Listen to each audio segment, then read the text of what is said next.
formats. And as I said earlier, to deliver this workshop, we have Aimee Linfield, who is a Pride in Practice manager at the LGBT Foundation and who works closely with primary healthcare services to help include LGBTQ people. So I'd like to hand it over to you, Aimee, now. Great, thank you very much, and good evening to everybody. I can see a lot of people have their cameras turned off, and that's perfectly fine. I am going to try to make this session as interactive as possible, and we will be using breakout groups, so just giving you a warning there. Obviously, while the slides are up, if you want to turn your cameras off, you're welcome to do that, but I do encourage people, when we go into the breakout groups, if you are able to turn your cameras on, that would be really great, because that means that we can have our conversation and discussion. I'm going to share my screen now, and I'll bring some slides up and just introduce a little bit of what I will be talking about today.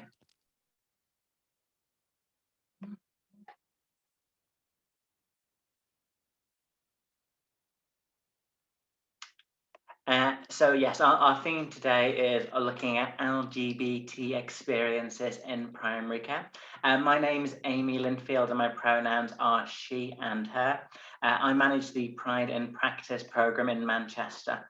The Pride in Practice program is a quality assurance and social prescribing support service that's been designed to strengthen the relationships between primary care health professionals and members of the LGBT community, so lesbian, gay, bisexual and trans patients. What that really means is that I work with primary care health professionals largely, so that's GPs, pharmacies, optometrists and dentists, and help them to make sure that their services are more inclusive. Not just for LGBT patients, but for many different patient groups that I'll mention a little bit at points in this session. Just about this session in general, as I mentioned, we will try to use some breakout rooms and discussions. I can happily talk for an hour, but I'd rather not. I'd rather hear your questions and find out what your ideas are. So we are going to be looking to have workshops there. I often do workshops, and what I always do is to invite people to come with positive intent. We all have different levels of knowledge. We all know different things, have different experiences. So I want this to be a safe space where people feel they can ask questions and share ideas. You can do that using the chat. You can do that using your mic or cam, or I have set up a Slido. You can go to Slido, I think, .com, and there's a number that you can put in, which is 21253, and that will allow you to ask questions anonymously if you prefer to do that. As we're encouraging people to share, we do just ask out there that you do treat anything anybody shares as being confidential, you know, that they might not want shared more broadly. And if you are discussing any topics that may be potentially distressing, please give a warning. So we will be talking about some of the inequalities experienced by LGBT people, and so we will be discussing topics, or we could potentially be discussing topics, including suicide, self-harm, drink and drug misuse, and the like. If you do need to take yourself away to have a bit of space, feel free to do that, but you're always welcome to come back. In terms of this session, I'm going to aim it to keep it to an hour, so another 50 minutes or so, and we'll be looking at how might LGBT people's experience of primary care differ from other patients, and we're going to do that as a sort of a breakout activity. And that's also an opportunity for you to discuss any questions that you would like answered in this session. I've made some assumptions about some common topics, but really that would be an opportunity for you to ask questions or make sure that things are covered, although there will be questions and answers at the end too. Then we'll focus on, well, why is it important that we think about LGBT people in primary care? So a lot of my training is aimed towards healthcare professionals, So if I kind of slip into that, I do apologize. That's sort of my natural angle. But hopefully there will be things for anybody who uses primary care or experiences primary care, want to know about healthcare. And we'll talk about why it's important that we think about LGBT people. And then really the second half of this session, I've got some case studies, some best practice examples, and I want it to be more of a discussion space than me kind of giving a lecture. I try not to do death by PowerPoint if I can avoid it. So we will go into our first breakout activity. I did notice that a lot of cameras were off to begin with. I'm hoping people are happy to turn their cameras on when I put you into your breakout groups. And what I would like you to do in that group is to discuss some areas where LGBT people's experiences might be different in primary care. Do you have any opinions on whether healthcare professionals need to have any specialist or particular knowledge? And what kind of things might healthcare professionals need to consider within primary care? If you can discuss this within your group and then choose one person to feedback, we'll hopefully have a bit of an opportunity to get a discussion going. So I'm going to put you into breakout groups now. I will, let's recreate. I'm going to go for 10 groups. We've got quite a lot of people here. So our groups are about 5 or 6 people. Hopefully you'll all be able to talk. I will pop in just to check that we don't have any dead or empty groups. But I think if you've all turned up this evening and given up your time, then hopefully we'll be very engaged. And then I'll pull people back in sort of a few minutes. And we'll share any thoughts that we discussed within those groups. There can be that worry about how they will be treated or what people might do with that information, whether it's the professional themselves or the receptionist or parents or friends. So there can be a concern that if they do come out to a healthcare professional, they may be treated more poorly. I know one of the other groups I popped into, sort of their first response was to, any areas where LGBT health is relevant. Somebody said, well, it's everywhere. It kind of covers all healthcare. That was a really good point too, because it's not just 1 or 2 areas. Sometimes when delivering this training, people can say, well, LGBT healthcare, that's sexual health related. And actually it's much broader than that. So that was a really important point that I heard somebody made. What Navaneeth, I hope I said that correctly, please correct me if I didn't, was pointing out about in certain areas some specific information is needed. So yeah, blood transfusions, and my understanding is you're correct, therefore. It's really for men who have sex with men. We often talk about MSM, men who have sex with men, as a category. If somebody has had sex with another man, anal sex, I think within 3 months they can't give a blood transfusion, or they can't give blood, although that's only a very recent law change. Men who have sex with men were not permitted to give blood until the last couple of years. So there's some areas where specific knowledge is needed, including trans healthcare as well. But I could talk for the whole hour on trans healthcare, but I'm not going to today. I'll make sure that there's some time for discussions on that. But I think that kind of covered things. So thank you very much for sharing. And I'll go back to the slides and we'll get on to our next opportunity for discussion, hopefully in the next few minutes.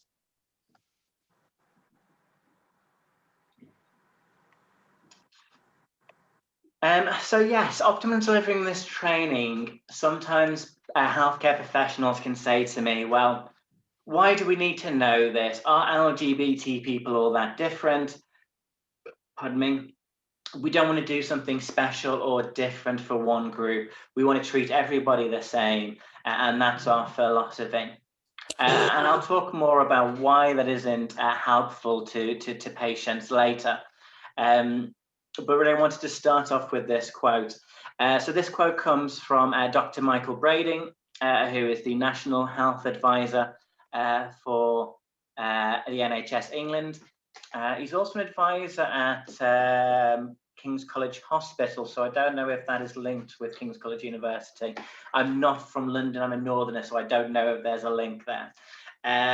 But Michael Brady, who's the National LGBT Health Advisor, gave us this quote. That the evidence that LGBT people have disproportionately worse health outcomes and experience of healthcare is both compelling and consistent. With almost every measure we look at, LGBT communities fare worse than others. So it's not just sexual health, it's lots of different areas, whether we're talking about mental health and well-being, or some of the wider things that can lead to poor healthcare outcomes, rates of anxiety, depression, domestic violence and abuse, drink and drug misuse, eating disorders, hate crime, homelessness, self-harm and suicide, sexually transmitted infections. All of these things are higher. One reason why a healthcare professional might need to know about somebody's LGBT status or identity is to signpost for help and support. There may be specific groups or interventions that support LGBT people with drink and drug issues, or who have experienced hate crime and experienced homelessness. I'm not going to give you too many stats because we haven't got time for it, but I just wanted to say as well, a lot of this information does come from sources. I will share these slides, and all of these images that you can see have links, so you can go and sort of find out the stats behind this information. Some stats I will mention though is around multiple marginalized characteristics, and this is a really important point that I want to make. When we talk about LGBT people, we're not talking about one homogenous group where everyone's experience is the same. And in fact, racism, sexism, and ableism exist within LGBT communities too. So often the most marginalized people, the people with the greatest need, are people with multiple marginalized identities. So just some stats I did draw out. One report said that 13% of LGBT people have stated that they've received unequal treatment from a healthcare professional because of their sexual orientation or because of their gender identity. This rises to 19% for Black, Asian, and minority ethnic LGBT people. And apologies for the use of the term BAME. I know there's a lot of discussions about how the experience of somebody who is Black and somebody who is from a South Asian origin are very different. But unfortunately, a lot of the information doesn't give us that. But we do know if you are from a non-white background, you are likely to have poorer outcomes in healthcare. And we also know that disabled LGBT people fare even worse too.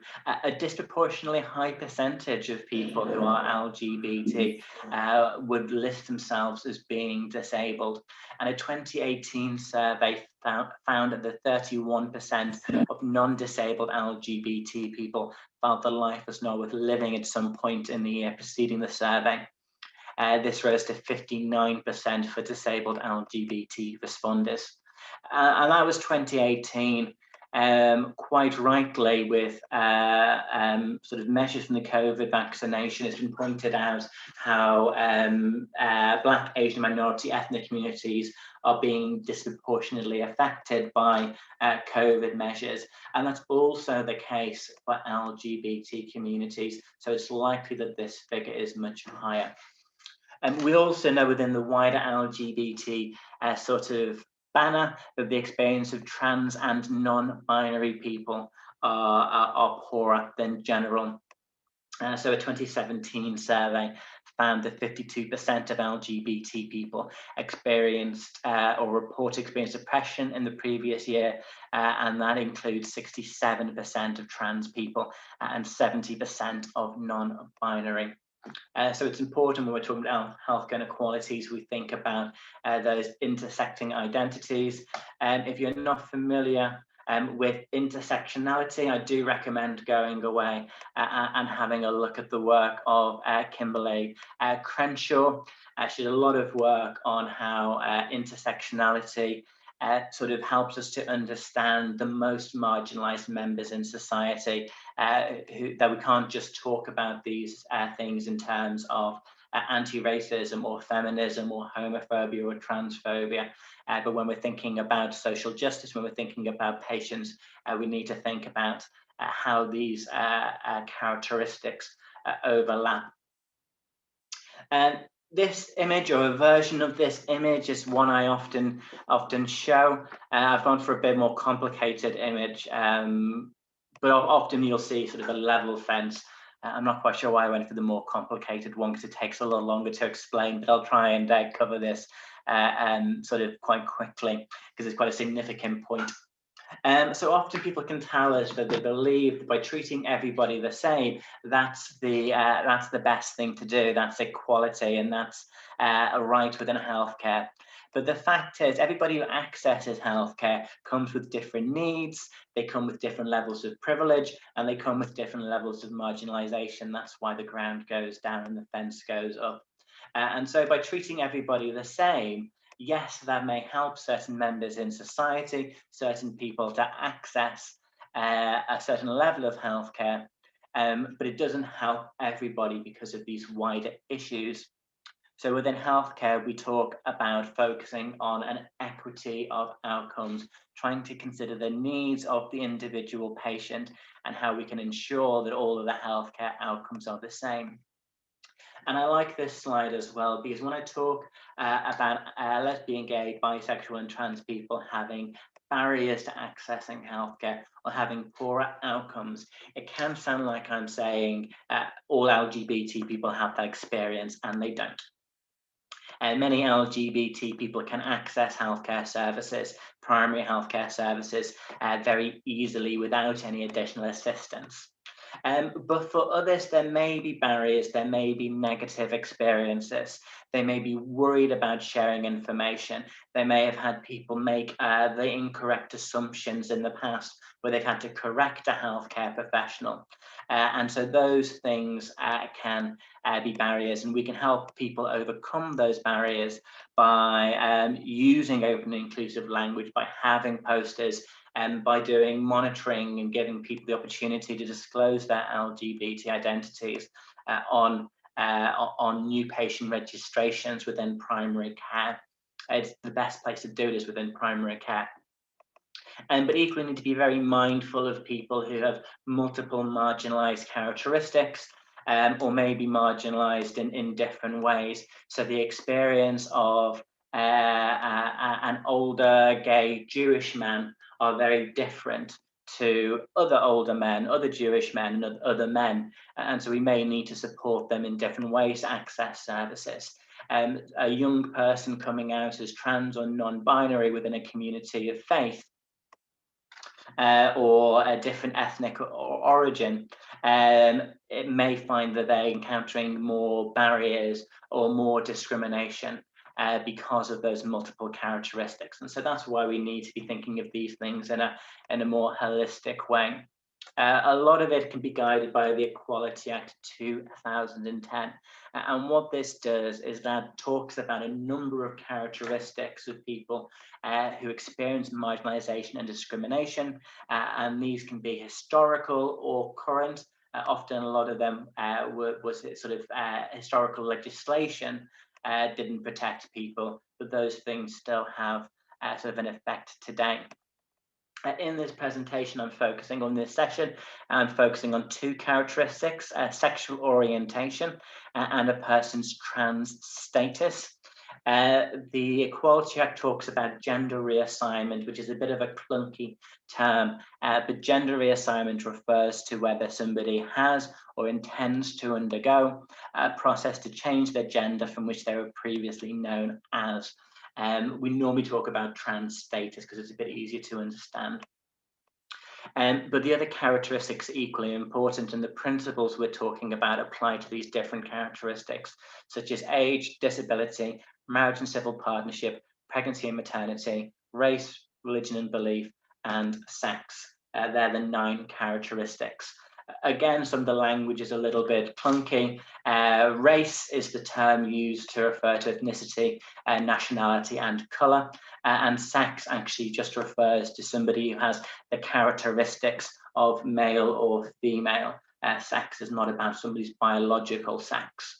And so when we talk about single sex spaces, a trans woman or a trans man can qualify for that. So as a trans woman, I could go into a women's only shelter because my sex by that definition is female.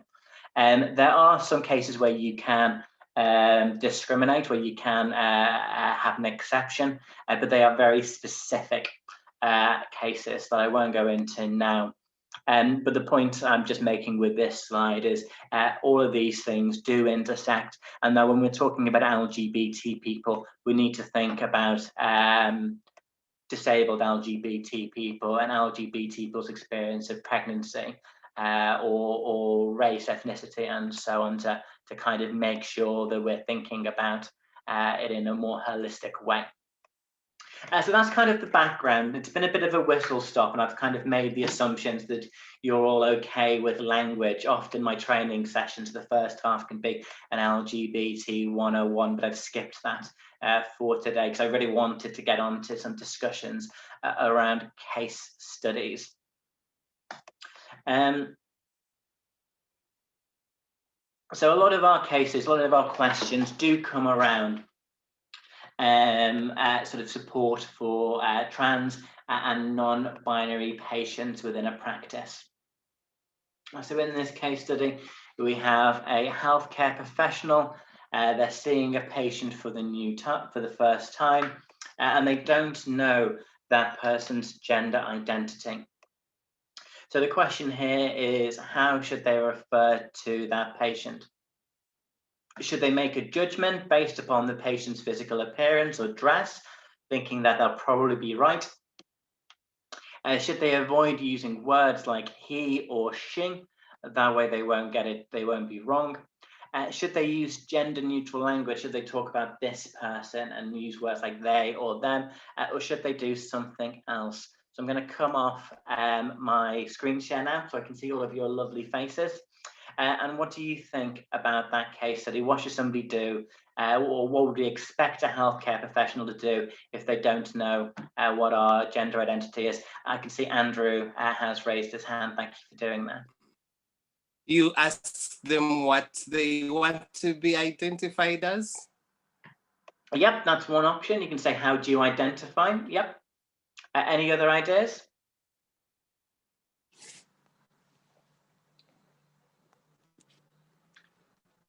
Yeah, as Andrew said, sort of putting it to the patient, to the person is really important. We always encourage healthcare professionals to be focused on patient-centered care, find out what's right for that patient.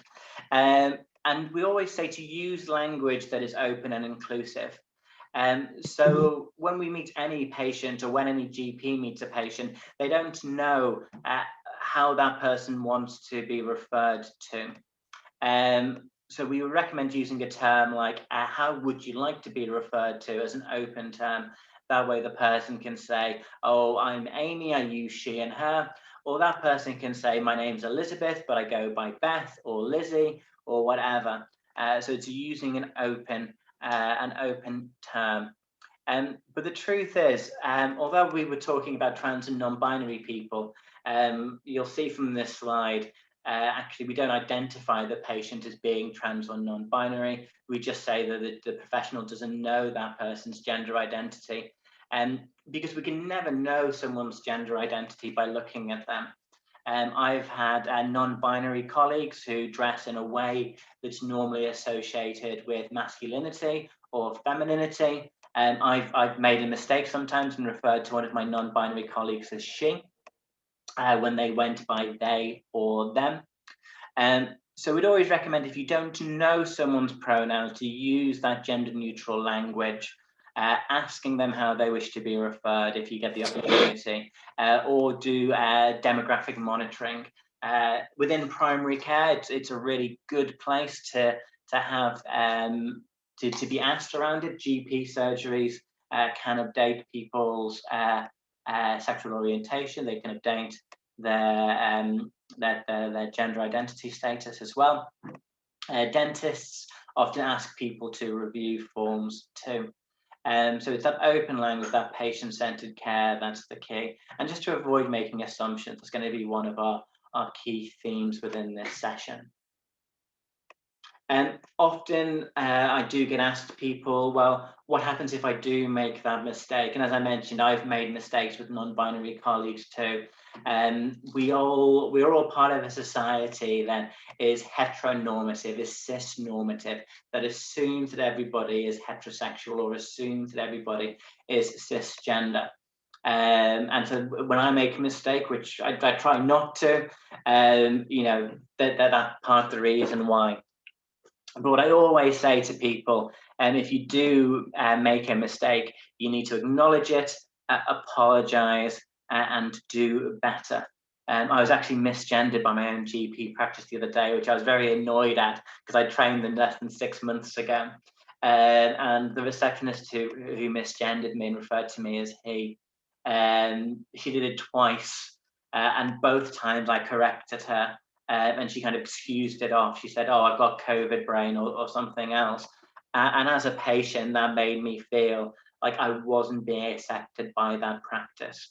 And so if we are healthcare professionals, if we're people who work or know transgender, non-binary people, and we want them to feel respected and welcomed and accepted. So if we do make that mistake, we need to acknowledge, apologize, and do better. If you are an LGBT person yourself and you are misgendered, or if somebody makes other assumptions around your sexual orientation, because this happens too, you're under no obligation to correct the person, and it can be very difficult for people to correct. This is why these barriers can develop. But what I would suggest is if you feel you are able to, correct that person and make sure that they do acknowledge it so that they can learn from it and not make that mistake in the future. And speaking of assumptions and opening it up to sort of wider LGBT people, the next case study here, the next case study here is coming up. This slide I won't go into, I don't think, because of time, but it's just linking to monitoring. If a practice and a primary care practice, especially a GP, should be doing this, the practice is monitoring around sexual orientation and trans status, then there really isn't an excuse to make a mistake there. But really I want to sort of more talk about some of the case studies here. So in this case study, there's a GP having a consultation with two people. Those two people are the same gender. So which of the three of these opening questions should they avoid? A, can I ask what your relationship with each other is? B, hello, how are you today? Or C, is this your mother? Now I won't come off the screen share for this because I'm being a little bit facetious. Hopefully you're aware that C isn't the best one, is worth avoiding. But this does happen. We've had lots of case studies from lesbian and bisexual women about how they've gone to see the GP and there's been an assumption that they've been heterosexual. In this case study, we had two women who wanted to start a family, and because the GP opened up with, "Oh, is this your mother?" It seems funny and it seems embarrassing, but actually, it made that conversation much more difficult for people. And if LGBT people are always having to correct incorrect assumptions, that can be very difficult. That can create barriers, and also it can cause harm as well. GPs and other primary healthcare professionals, but specifically GPs, need to consider that somebody might be lesbian, gay, bisexual and trans, because when we're talking about that wider healthcare, we need to be thinking about these factors. And so we sometimes talk about including LGBT people's identities within conversations around dementia or around cancer care, because the experience that an LGBT person has can be very different from another member of the general population. Experience of hate crime, domestic violence are linked as well. So it's important that primary care health professionals are aware of people's LGBT identities to avoid those assumptions. And also when they're giving the best advice, when they're signposting, when they're thinking about that wider support, that's a really important factor too. I think I will have a look at this, and I think we're doing okay for time, so we may do another breakout group. Actually, no, I won't do that because I'll give us some time for discussion at the end, although I think I'm running a little bit faster than I was anticipating, but there are a lot of the things we can discuss too. One thing I really wanted to make sure I had time for was to talk about visible inclusivity. And this is because many healthcare professionals are knowledgeable and open and inclusive of LGBT people, but often they don't share that information, or they don't have any posters or leaflets up. So we often tell healthcare professionals that one of the most important things they can do is to display a poster, a rainbow flag, or something else that's LGBT inclusive. And the case study we often use for this is a case study that comes from Manchester, and there's a gentleman who we did some work with called Martin. And Martin was an older Jewish gentleman from an Orthodox community in North Manchester. And Martin had always been gay, but he'd got married, he'd had children, and he felt that he couldn't sort of tell people about his authentic self for most of his life. But in the end, he decided he wanted to come out. He wanted to let people know that he was gay, and so he did so. Now, many faith-based communities can be inclusive of LGBT people, but sadly many are not as well. And in Martin's case, he was actually sort of ostracized by his family and by his community. And so Martin had very low mood, he was struggling, and he went to see his GP.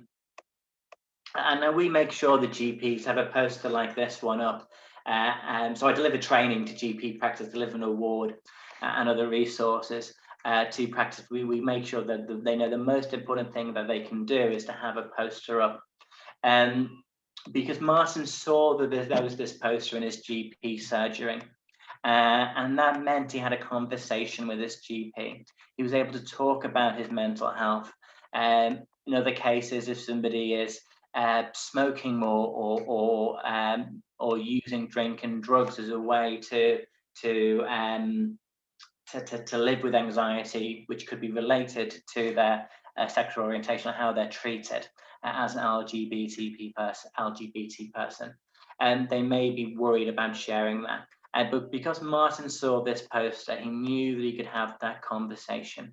And the GP was able to talk to him in a holistic way, and that's what's really key, in a way that sort of acknowledged all different parts of Martin's identity, and so support him as an older person, as a Jewish person, as a gay man. And the GP referred him to our services. We as well as the helpline. The numbers there, by the way, and there's also another mention to on the last slide in case anybody needs the helpline number.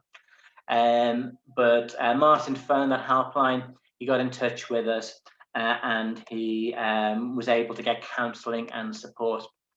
And he gave us a quote that I've not covered across here, but he said, I'm encouraging everybody to display a poster prominently in a GP surgery, because it can change the life of someone else like me. So small thing that can make a big difference to people. I think I've covered that already. So yeah, it could be a poster, it could be anything else. It could be celebrating Pride, or it could be making sure that information is inclusive at different times of the year. Another case study we often use is around cervical screenings.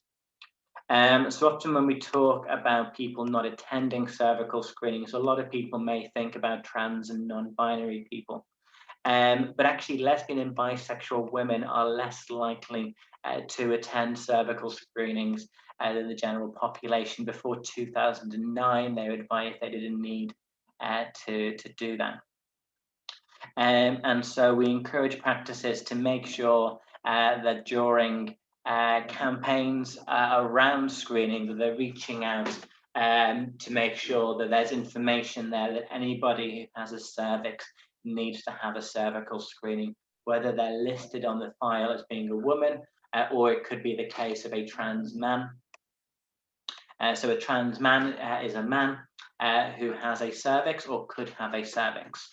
And often they're not invited back for cervical screenings because the systems that the NHS uses sort of puts people in sort of the male pot or the female pot. And so if you're a man who is trans, you'll be put in that male pot. Unfortunately, you won't be invited for a cervical screening. So making sure that information is inclusive is really key. So cervical screenings during Pride, when you're talking about dementia, autism awareness, all of these different health-based campaigns can and should have LGBT inclusion within them, the same they should have inclusion around disabled people and people of colour, and so on. So I've just really picked out those 3 case studies because I didn't want to end up running out of time, and I wanted to have a bit of opportunity for a Q&A at the end if you do have any further questions, because there's a lot more issues or a lot more topics we can talk about. But just to review the session, LGBT people's experience of primary care is varied and diverse. Lots of people have more privilege than others. Other people have multiple marginalized identities and experiences. So if you are a healthcare professional or getting in that area, you need to be thinking about things in a holistic way. If you are an LGBT person, you have a right for your primary care professional to acknowledge you as being LGBT, and as well as any other characteristics that you may have as well. And what we always talk about in terms of best practice is that it's not really a case of doing something special or different for one group or another. That's why we recommend having questions such as, how would you like me to refer to you? Because that opens it up for everybody. And what we should be striving for is increasing our knowledge around different patient groups and experiences, but making sure that everything that we do is inclusive of all patients. So I'm going to finish there. I'm going to come off the slides in a minute. And like I say, I'm going to share these. If you do have any follow-up questions, my email address is there, and my Twitter handle for some reason. And I've also put another couple of links into the slide there. And so I work for LGBT Foundation. You can check out the website. And if you do wish to phone the helpline for any reason, you can do so. Also, Stonewall do a lot of really good things. If you've done anything around LGBT rights, you'll have come across Stonewall. A lot of the information and resources I've mentioned comes from them. And Mermaid is an organisation that supports trans and gender diverse children and their families. And they're a good place to go for more information. But I could, as I say, I could talk for the whole evening about the experience of trans and non-binary people, but as there was just an hour, I didn't want to take too much time. So I'm going to come off the slides now. There's about 5 minutes, although I'm not in any hurry as well. Just going to check the Slido to see if there's anything there. I don't think I can see anybody having written anything, so that's good. So if there are any further questions or anything you would like more information about, please feel free to ask that now.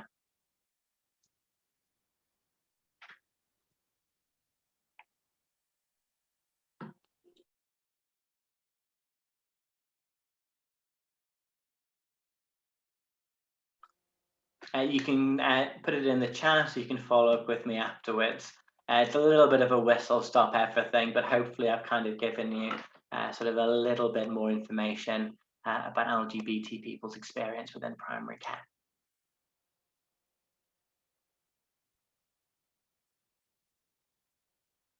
Oh, Asha. Just while you were speaking, I was just thinking about the importance of like representation, and I don't know why my mind went to this, but I was thinking almost like sort of like TV programs and things like that, just so that people, you know, have more awareness of just the LGBT community in like healthcare. So I was just thinking like how important do you think that is for sort of like pushing the cause forward? Yeah, I think it's really important. I heard somebody using a quote that if you can't see it, you can't be it. And I think it's a wider point about representation than kind of giving platform to different experiences makes people sort of appreciate that there is different ways of being, different ways of living, and having role models. I grew up a long time ago in the 90s, for example, and LGBT representation, especially trans representation on TV in the 90s, was not very good. Trans people were often sort of the butt of the joke. And there's a lot of transphobia, as there was a lot of racism and sexism and ableism that still exists today. And as a trans person, that made me feel, well, I can't come out as being trans because I'll be treated in a negative way. And that's an experience many LGBT people had as well. Nowadays, we look at TV, we look at famous trans role models, famous LGBT role models, whether it is in the media or whether it's in TV programs. And when people see that, they feel, do you know what, I'm not alone. My way of experiencing the world is valid. And so that's really important. Lizzie. Hi, sorry, just get myself off mute. I was wondering how representation, sorry, off the last question, how representation of LGBT people within healthcare itself as healthcare professionals. I don't know what the stats are, I don't know what the percentages are or anything, but I wonder how you think that impacts healthcare. Yeah, and I don't think we often don't know what the stats are. I touched a little bit on monitoring, and we do try to make sure that when businesses are doing recruiting, they do recruiting around, or they do monitoring around the protected characteristics. So they know how many people of different ethnic groups, how many people who are disabled, how many people are LGBT are applying for that position. Because if we're not doing monitoring, then we don't have that data, and so we don't know. Within healthcare, I think there's sort of a lot of greater prominence of kind of LGBT people in certain areas, but again, often those people are cisgendered gay men from well-off backgrounds, and so their experience of being LGBT will be very different from a working class woman of color, for example. So that's why it's so important that within healthcare, positive steps are taken to offer mentorship and opportunities to LGBT people or people of different characteristics, to make sure that we are getting that diversity there. Because if all the people who are sort of making decisions at different levels have a very similar background, we're not going to have that diversity of thought and understanding, and we may have decisions made that don't consider groups and characteristics from outside of that sort of decision-making group. So diversity is really important. And I often see myself more as a sort of a diversity and inclusion professional than sort of an LGBT specialist, because I think, you know, we have a duty to talk about these things in a holistic way.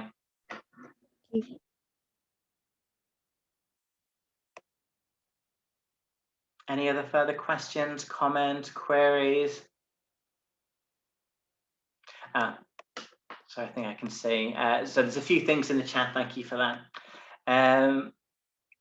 So Hannah has said that they were wondering if in a clinic you came across parents of an LGBTQ plus child who were not accepting of the child's identity.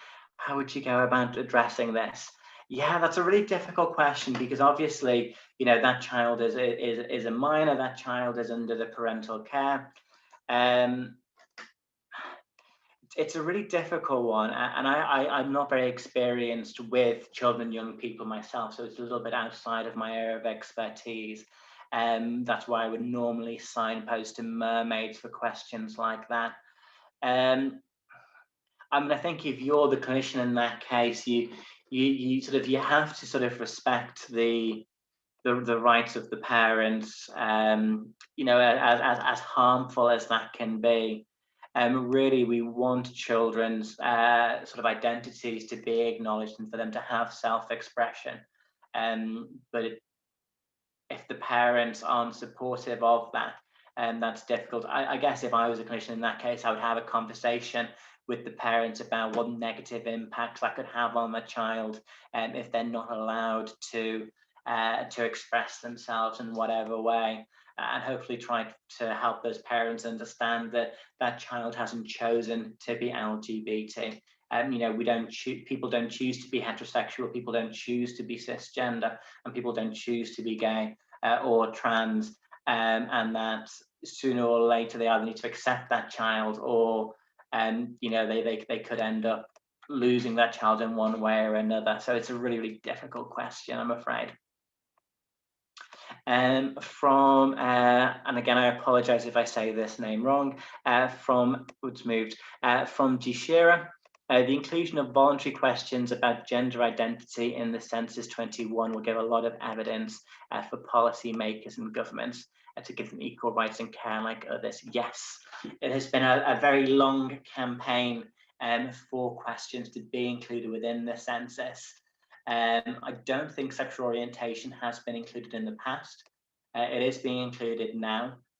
Trans status is being included, but it's quite a confusing question for that. But it's really important. I think questions around ethnicity were first asked in the 1971 census. Those questions weren't perfect at the time, but over time they've improved, especially from taking guidance from people of colour, communities of colour. And so I'm hoping, even though it's imperfect within the census, it will provide that data where we can better understand the experiences of LGBT people. You know, we have no idea how many people are trans in the UK, because that study's never been done before. And even questions around sexual orientation. I think the 2011 survey came back saying 5 to 8% of people were LGBT. And we feel that's a lot more, but people don't feel they can disclose that. Popping asks, what would your top tips for healthcare professionals be outside of the 2 tips already given? 1, making sure visible acceptance, and 2, changing the way you address patients. Yes, so often when I sort of have a sort of a longer period of time, we'll go into a little bit more detail. The 2 I've mentioned are the most important: that visible inclusion and that open language. The open language is very linked to not making assumptions. We have a mindset often, although I think it's less entrenched within younger people, which is great.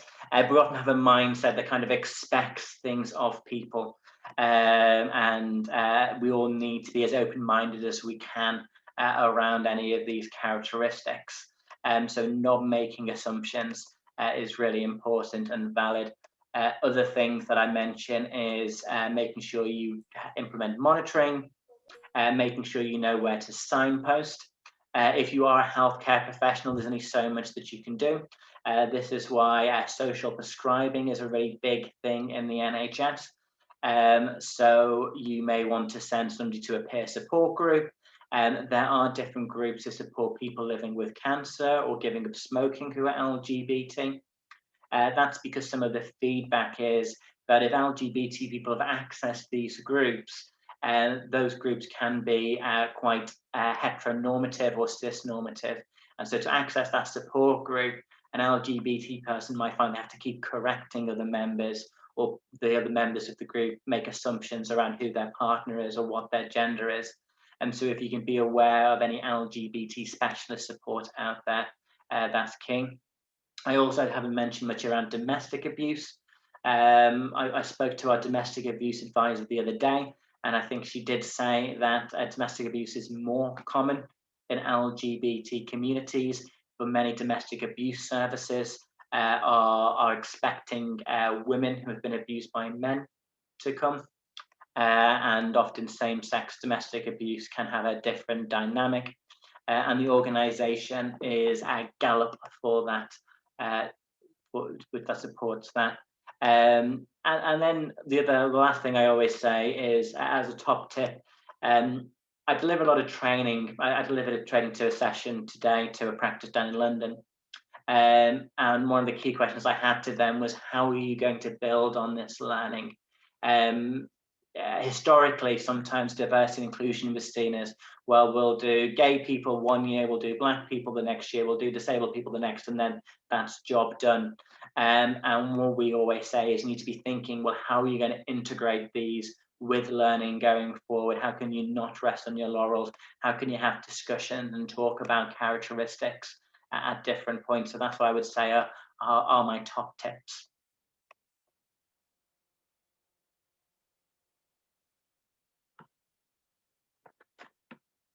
Any more for any more?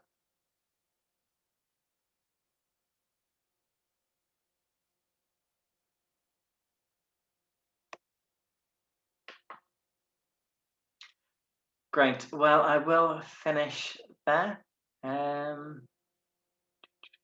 Maria still here? Are you going to? Do you want to bookend this, or shall I just finish? Oh, there you are. Yes, sorry. Thank you so much for that. It was amazing. I've learned a lot, and I think it's something that, you know, everyone should kind of be aware of, and I just wish it was like a bigger part of our medical education as well, you know. Actually, so just yeah, while you thank so mention much. that, we are having some ongoing conversations. One of the main feedbacks we get from healthcare professionals is that they do wish that there was more done within sort of the training level. So I'm having some conversations at developing the curriculum within university courses and things. And we're getting sort of a group together to sort of tie some input up. One of the actions from the last group was actually to make sure we're engaging with medical students themselves. Yeah, that's amazing. Like, sorely needed. Sorry? Sorry, I just said sorely needed as well. Yeah, so I may follow up, and if anybody wishes to join that group or be involved in that group, where we're talking about how can we kind of address that deficiency, I'll pass the information on to you, Maria, and yeah, sure. I'll definitely we'll welcome put it. your opinions. I think we can send it out to anyone who's interested. Just get in touch. Cool. So thank you everyone for coming. Thank you, Aimee. I just want to say one thing, which is that if you guys want to donate to the LGBT Foundation, I can put the link on the chat before we leave. And then also, if you make sure you come and check out our next event on homelessness, which is next Tuesday at 6 p.m. And I hope you guys have a very lovely evening. Just let me paste the chat. Wait, 1 second. There we go. It's on there now. So yeah, make sure you guys check it out and come back for more of this amazing stuff. Thank you. Have a lovely evening, guys. See ya. Bye.